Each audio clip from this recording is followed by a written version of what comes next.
Welcome to The Explainer. Today, we're diving into a really profound shift in perspective.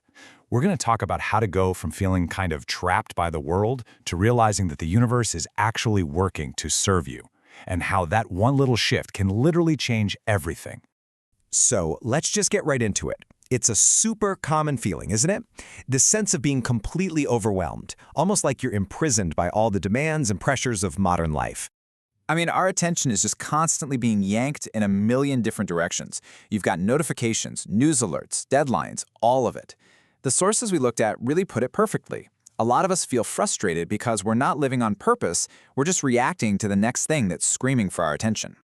But what if this whole feeling of being a prisoner is just based on a huge misunderstanding? What if we're not here to be inmates, but to be, like, apprentices to creation itself?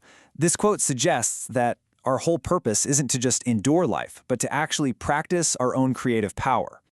And that idea brings us to this really pivotal question, one that Albert Einstein supposedly thought was the most important question any person could ever ask. The power of this question is just incredible because it frames your entire experience.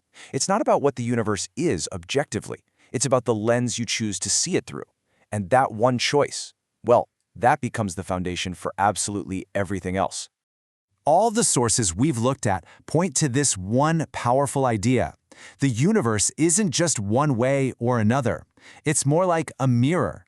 It reflects back to you your own assumptions and your own beliefs. So if you believe it's a friendly place that's here to help you, your experiences are going to start proving you right. So here's the crucial point. Changing your inner world is what changes your outer world. The world around you, as one text put it, is basically a report card for your inner state. The real work is never out there, it's always in here.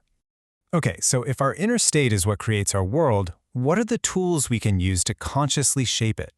Well, the texts that we've explored, they consistently point to two fundamental, incredibly powerful forces. The first tool is unconditional love.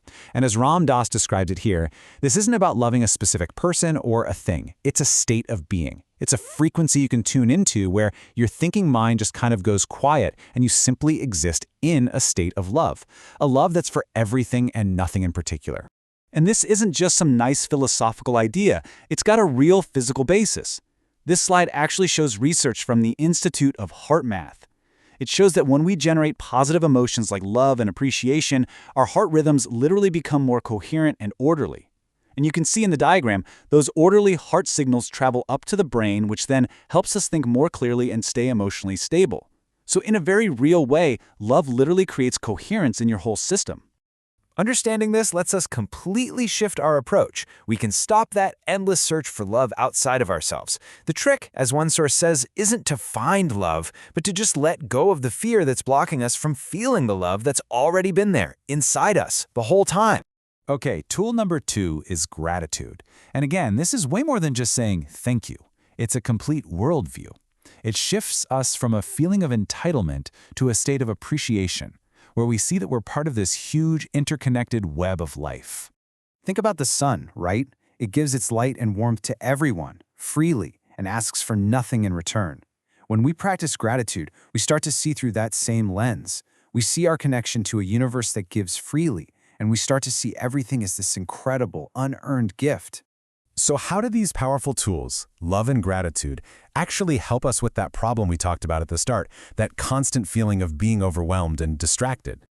Well, the sources we found offer this really radical new way of looking at distraction. Instead of seeing it as some kind of personal failure, what if we saw it as a signal, like a mirror, reflecting what we really value? So if you find your mind wandering, the question isn't, how do I stop this? A much more useful question is, okay, what is this distraction trying to tell me about where my heart really wants to be right now? It becomes a tool for self-awareness, not a reason to beat yourself up. This whole journey of shifting our perception, using love and gratitude, and understanding our distractions, it all leads to the most profound realization of all, a radical redefinition of who and what we actually are.